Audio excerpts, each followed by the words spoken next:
L'Occident a misé sur un comédien pour mettre à genoux la première puissance nucléaire mondiale. Résultat, crise économique et énergétique, inflation et surtout découverte de la faiblesse militaire de l'Occident collectif face à la Russie. Aujourd'hui, qu'est-ce qu'ils disent? Pour le bien de l'Ukraine, Zelensky doit maintenant se retirer.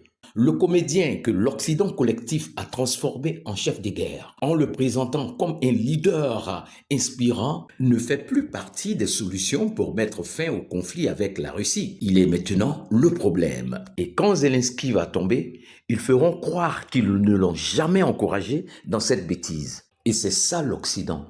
Ils sont responsables de rien, ils ont raison sur tout et ils ne se remettent jamais en question.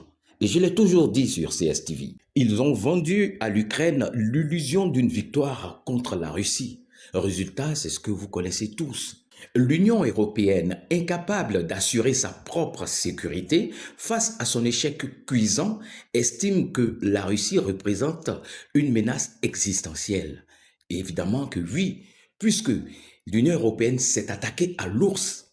L'Union européenne a blessé l'ours, mais ne l'a pas tué. Par contre, l'Union européenne n'a aucun moyen de défense face à l'ours blessé. Du coup, c'est une menace. Mais vu le retard d'armement qui existe entre la Russie et l'Occident collectif, on peut parler de plus de 20 ans de retard.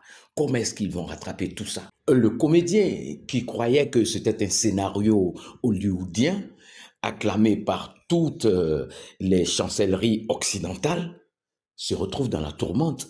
Et aujourd'hui, il veut rencontrer Poutine. Mais le chef du Kremlin n'a que faire de Zelensky. À peine il prononce son nom, il ne le considère même pas comme son homologue.